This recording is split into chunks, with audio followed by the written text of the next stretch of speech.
fidèles téléspectateurs, c'est le tout premier et auditeur des radios Liberté Kinshasa 96.8 MHz. Donc vous nous écoutez sur la radio Liberté Kinshasa FM 96.8 MHz. Là, il y a notre technicien Jacques Wandenga Boazou et il y a aussi Berchel Ndembo et pourquoi pas aussi notre très cher évangéliste Moron Djambé. Lui, c'est encore l'évangéliste qui preste maintenant Banzouzi. Bien des bonnes choses à vous, Stéphane Banzouzi. Et du côté de la télé, nous avons Bruno Nzinga et notre très cher Christian Banjolo.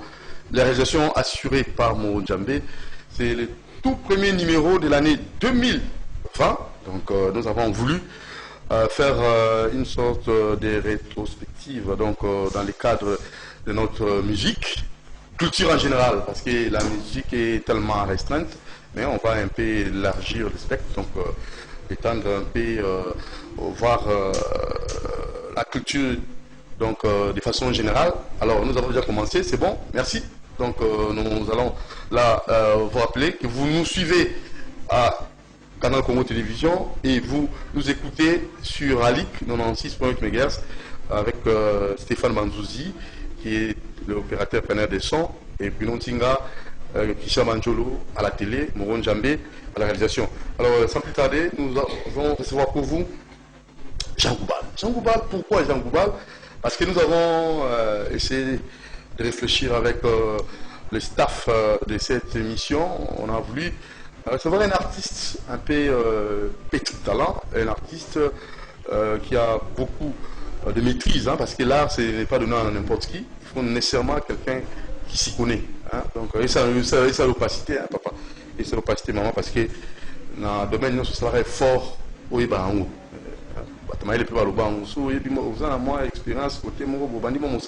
Ça est fort, vous en avez maîtrise.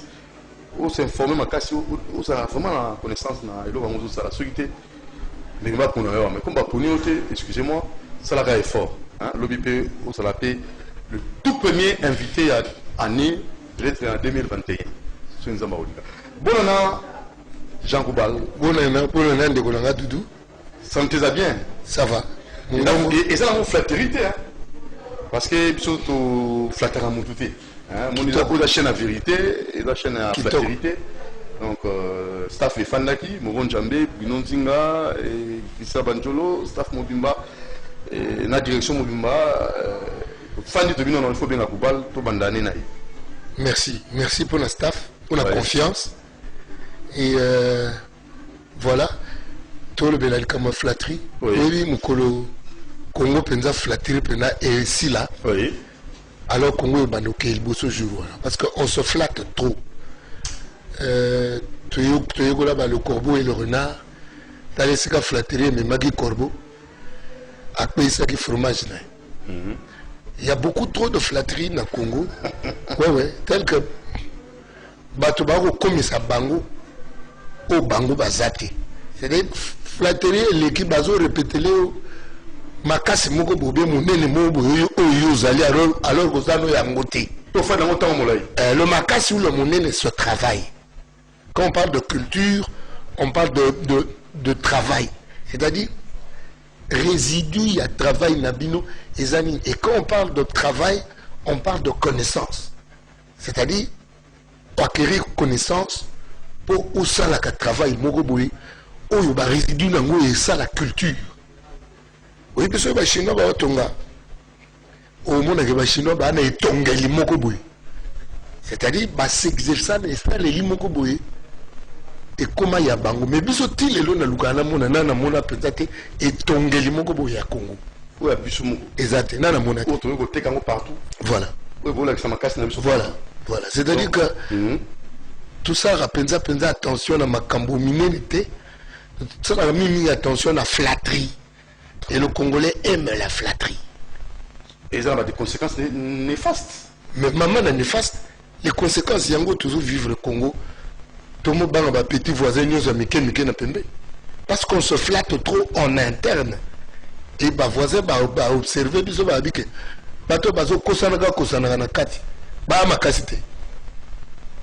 donc, unité, ils ont une importance capitale, mais à tout ça, unité. Mais le jour, tout là, ça, les jours où tu as uni, est-ce que tu as souffert? Est-ce que réellement tu as faible? En fait, tu as faiblité, mais tu as une individualité belée. Et les individualités, tu as un soubassement et likanisi ya moto penza makasité. Oui. Parce que moto, ils ont un makanisi. Moto, ils ont un makanisi. Makanisi. Alors, makanisi, il y a Kabilé Nini. Ah, voilà. Voilà. Dans mon candidat, il y a un Kolobabi. La foi vient de ce qu'on entend. Et ce qu'on entend vient de la parole de Dieu. Mayele ya moto mingi mingi sengaki eliaka makanisi ya Nzambe. Parce que ce qu'on a dit science. On analyse science côté zalier aucun coup appelé que moto na bokabwa na kana Nzambe des sciences ni e ko pengwa. Par exemple lelo. Oui. Problème tout ça dans lelo il est makasi. C'est un problème il y a environnement. Problème il y a écologie. Motabali ko exploiter ma belé nature. Nature est pesio qui gentil. Yo moto vanda na ngai. Ya solo moto ozwa kabile ina nature. Ozwa kankisi ina nature. Nyoso yozo sala ozwa na nature. Mais lengela pe nature ngoti. Moto ko lengela nature te az égoïste, azo consommer nature na bozo ba. Donc prédateur. Prédateur. Lelo nature a comment fâché. To comment yo kama solo comme réchauffement climatique, éboulement et pas éboué, tsunami et pas ikuna. Makamo na tala mindele na bi mindele ba saka biso mosukusuku kote. Ba monela biso bato mwindu kenda kuna tia bango mobulu entre bango ba bundaka biso to zwaka diamant to zwaka cuivre. Mais là tsunami oya kuna pa na bino bokomo lela susu. Là inondation oya parce que biso to ba Tanzambe. Ndenge moko pe lelo makanisi ya nature comme ça la nature mais ça la nature mais na ikingi pour na lelo pe na ba génération voilà donc une gestion durable voilà gestion durable côté na munduka bata pour nini na bodongi bwa makanisi ya moto il a toujours dongi ti dongi pour ça qui année passée na mbakio loi qui makanisi ya dongi mais na 2023 en suka makanisi ya bato matite na dongi kaka awa nazo baka bisote nazo bana mondele nakati mondele pas na makanisi na eza dongi abato kanisa ezeka biso na moto na mondele makanisi dongi makanisi ne pe eza dongi pona kuzwa mayele wana otuni motuna bien otuni eza likanisi ya moteli akanisi nini bilei ya likanisi eza maloba ya bolingo maloba ya bolingo c'est-à-dire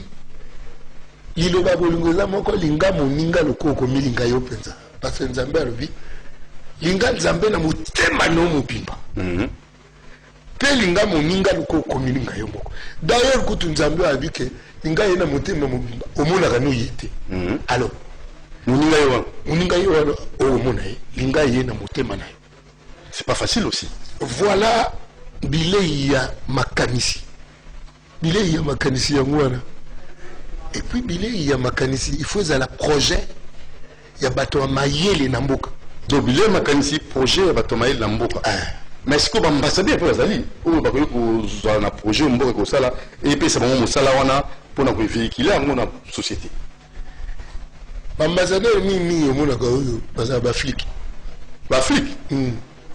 moto na moto aye kosala kotravaille mpona mboka na ye batinde biso baambassadeur bazo espionner biso kuna ozali peuple yango aza ndeni te awa peuple ya mabina peuple oyo aza mabina na aboki na mwasi soki totindeli eboki mingi akende na mabina abosani nyonso tu tosala na bango nini botinda basociété ya masanga ebele basociété ya masanga so ekomi ebele bango bamelaka na bango masanga babinaka na bango mabina sikoyo biso mikonzi na biso baosala baprojet te ya l'homme tolingi moto congolais azala lolenge kani tolingi congolais ya boye projet ya congolais ya boye éducation nationale et salango, enseignement supérieur et salango, recherche et ça la projet. Bato santé, projet à santé à tina ba maladie à mboka na biso qui se fait au Taliban ndeko. Et biso ni moko a découvert qui molécule moko pour combattre malaria, babomai. Oula, babomai c'est-à-dire na sima il y a makambo na ba film pharmaceutique ezali. Au baba le baba multinational. Mais biso toko créer ba multi na biso te poni. Ça manque à volonté ou comment? Toi dongi. Toi dongi. Dongi na biso il est alors, toquer un bilan, parce que toquer un pour la vous avez une introduction, toujours appelé auditeur Radio Liberté Kinshasa, tu as mis et n'a téléspectateur na biso ya CCTV, tu as mis Jean Goubal, numéro ya liboso ya année, tu as dressé bilan sur le plan culturel. Mais moi, tu as tapé moi, moqué, ma camope, talimbo, on a biso dans mon problème, mon côté, parce que vous avez sans ignorer que Jean Goubal a Akimaki, député, invalidé, bon, justement ou injustement, binomamo kiliboyebi, et tout le monde a côté la bozino. Ce qu'on a motuna, on va benga. Tout le monde a testo semien, qu'on benga tout le monde dans l'interactivité, même plus dans message, plus 243 89 61 52 634, plus 243 89 61 52 634. Jean Goubal, bilan. D'abord, il y a un peu de tu vois qu'il y a un malamu pour les artistes. En fait, il y a un artiste. Il y a somme. Il y a un belé. On a continué à Kobokola. On a mis Bokola en tant que moto intégral. Pour on a mis le mot intégral, il faut s'anner. Kotia pas chaque jour Kobak Samuel Loko. Mais en lisant, la lecture aussi. Donc, on s'est cultivé. Oui, ma case. Lecture, la canne c'est ça. Qu'on rate au biso, bah, congolais, tout rate à mamou pilé. Et ça, pour tout ça, la culture, il y a lecture. Nga na joie qui licence, na nga philosophie. Ah non, ça master, il y a management. Management, c'est aussi ce qu'on voit. Si côté. Et Simba. Et Simba, on va n'a qu'à la. Et puis, c'est qu'on bon tongi pour abisso. C'est remarquable aussi. D'abord, nous avons une écologie environnement. Oui. Tant que moto ako, kosa misala nae, mayele ya ba conséquences ya misala zo sa lelo ezate.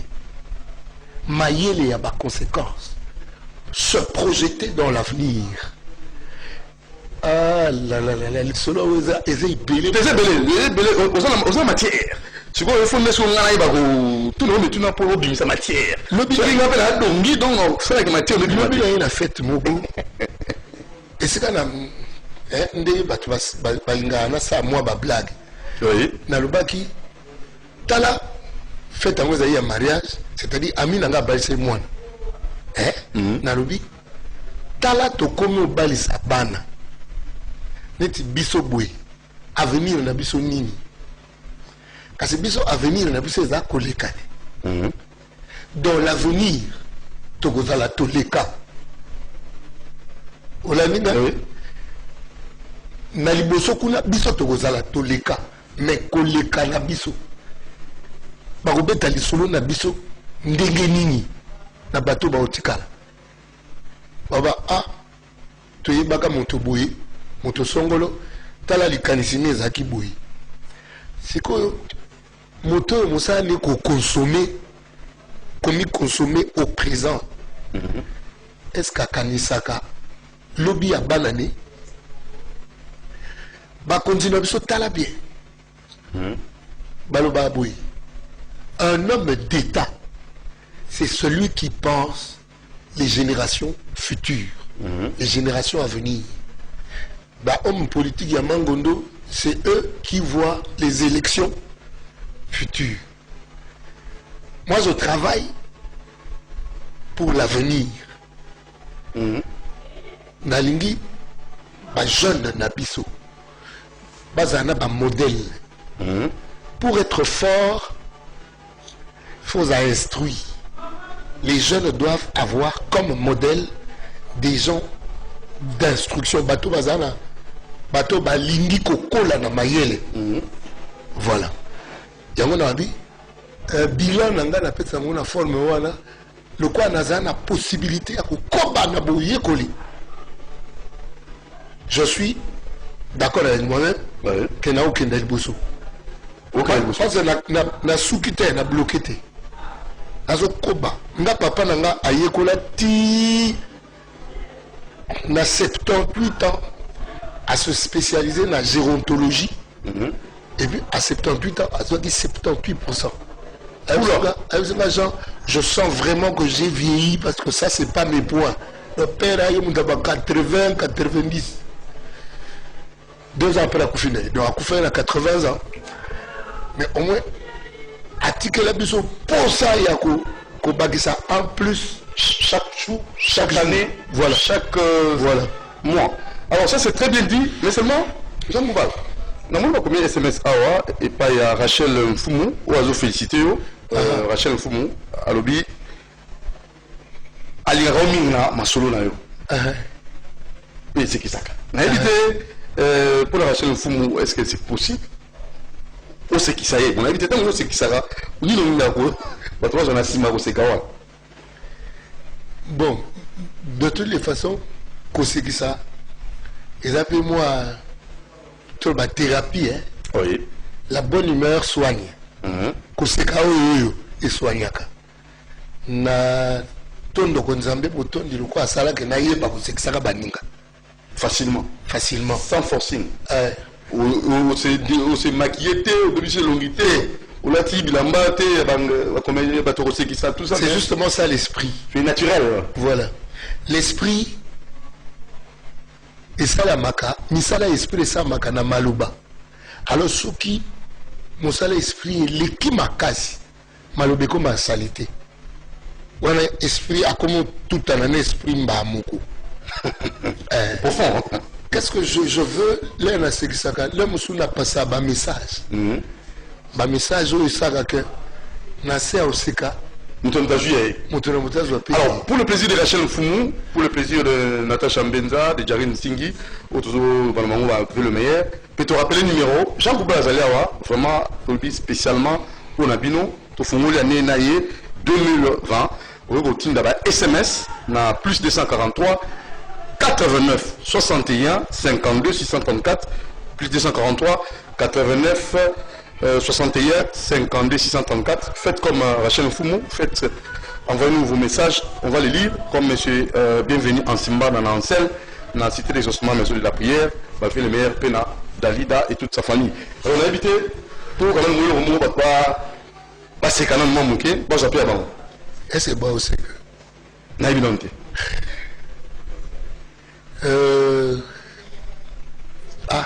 Oui, et combien vous savez que ça vous bat, c'est ça bon, il a compliqué. Dans un balou il y a chaque jour. Oui. Donc à la fin d'un balou l'air tout. Enfin, la fin d'un Congolais nous se l'air tout, mais nous louba au Naza. Na collé pas balou na yebi moi ba ko c'est belé za la kati na balouba. Très bien. Tu vas ni boy. Faites.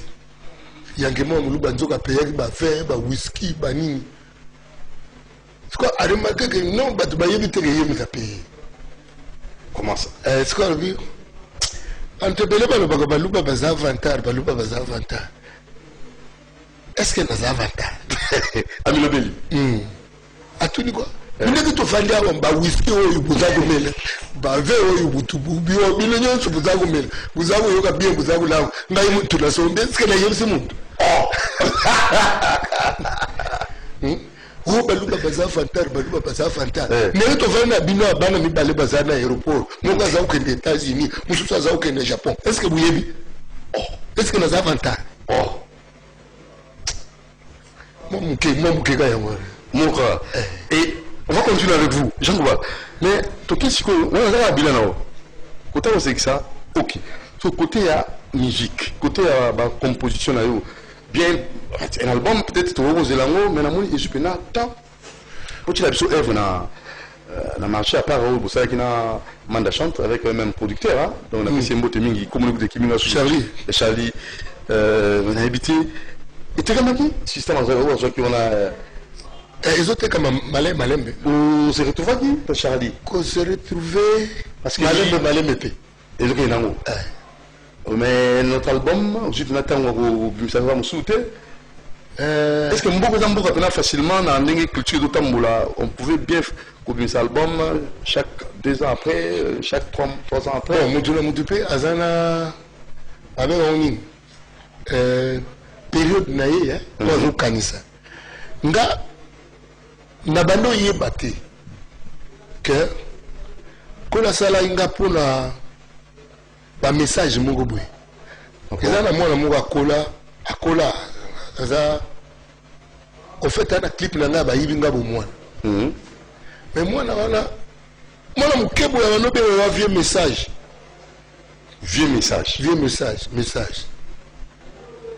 Na quartier ba no be na le sage.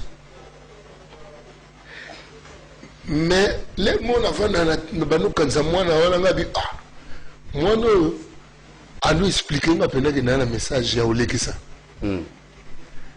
Alors, il y a un là, na kuma banzembo. Na kuma wo penza pour batu ba yokango. Et comme la batu. Mais comme un écrivain, a comme pour penza batu ba na les gens batu. Mais constat on a sali ezake même kutu ko yoka kongola yoka hanete. Ça c'est vraiment c'est compliqué maintenant. C'est compliqué il y a go sakanate. Alors pourquoi? C'est dû à quoi? À la moto mobimbate. Au livre, Bobby, attends, attends. Sur la musique, ils ont dans la boîte, ils ont été. Ayoba anete. Mais Abina, attends, ils ont été. Congolais à moto pena mobimbate. Oh! Esprit d'imi, Congolais moto mobimbate. C'est-à-dire, moto mobimba, les accords, âme, esprit. Ok. Congolais a mingi corps. A comme mingi corps, Congolais à Kalawa, ça va. Hier, c'était le 4 janvier, fête à martyr de l'indépendance, 61 ans déjà, depuis le martyr Batiga Bisso. Donc, pendant 1959, c'est un Congolais, le comportement et se détériorer. Et se détériorer. Au fur et à mesure, il y a un habit, collé sa maïele, c'est quand tu bandaki. Et un projet, il y a bateau maïele, Yamboka. Oyo normalement il faut pas konzamboka. Biso tozo konzama na flatterie. Mais bo konzi ya solo ya mboka faut konzama na bato ya mayele ya mboka. Ata flatterie te. Siko lokwa makambo elekela na élection. Faut ko laissa congolais mayele pour congolais yeba ko sala choix. Ko sala choix te po bat oyoka ki komo batangi yango na radio mingi. Sala choix po yebi moto yo pona. Nga personnellement sur la ninde na sala émission il y a ba Superstar Vodacom on comprend ngai moi bien. Naza penza corruptible facilement. Donc il y a pour Yemba Molote et Timotaye Boyete, Yemba Doudou Montiri, Yemba Naoyema Bonjano, Yemba Otema Langam Tingi na Benza Natasha Nam Jarin Singi, Yemba Rachel Ezra moi passe. Moi passe. Ata coup de basso na Yemba ba Congolais affectif. Ça c'est grave. Point. Koyemba moto. Na quoi ka Congolais na nzembo. Na moto yebate. Oye ba dope. Mais na bandi ko composer nzembo pona na yembela mutu. Là non. Là moi passe. Un SMS, tout respecté par auditeur, on a vu son nom à la téléspectateur. Salut, c'est Aris Kapesa depuis Gal. Na limina tout na Jean Goubal. Ce qui en 2023 a posé, en fait, candidature na objectif ni. Il y a monsieur Aris, vous attendez le message. Tu vas appeler le numéro plus 243 89 61 52 634. Vous avez la radio Liberté Kinshasa et Femme 96.8 MHz. En même temps aussi, quand même, Congo Télévision, tu PC Mo Théâtre, mais remerciement à Jacques Wandenga Boisou, na monsieur Banzouzi, Stéphane, Moron Jambé, la réalisation. Ils ont canal de vedettes au micro, Doudou Montiri, Jacobin Milton. Alors, on a évité. on a dit que ça SMS tout son na biso na même de conduite na biso mais la question en fait co-postulé en 2023 na évité son na postulé biloko wana ezaka on dirait kolo mutaningisa ningisango na évité son na postulé mais mon combat reste le même combat tout vivra pour la koleka inutile. Faut-il la trace? Oui. Et puis trace en gros, il y a la ligne à Bonzambé. La ligne à Bonzambé. Aussi la tika trace la ligne à Satan. La ligne Mogo il y a négatif. C'est-à-dire soit autant comme Moutouala, soit au cancer ma c'est la bilan. Au cancer de façon générale vous êtes artiste. Il n'y a pas d'artiste, il y a des tika c'est là malam. La composition na mango. Vous êtes belé hein? Peuple lié à Belé Nabino. C'est ça le problème. Belé voilà. Résultat Nango. Yango to vivre. Le résultat est négatif. C'est que Belé Iwan est négatif. Batiki Batas Mabé. Oui. Batiki Batas Mabé. Ce qui santé mentale. Il y a peuple. Et là, mon yatonné c'est que ma père va nourrir ma tata va laisser morale il y a peuple il est na bango za mape na lobi peta so tali bilan notre peuple santé mentale n'est négatif. On a face c'est quoi? Ministère de la Culture seulement? Seulement le ministère de la Culture? Seulement la politique aussi, surtout parce que c'est la politique qui trace les lignes. Il y a conduite, il y a bateau. C'est surtout politique.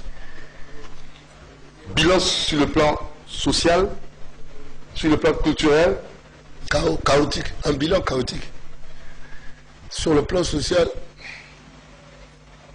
soko bimika au otala, nenge bato ba okufamia. Bimika otala.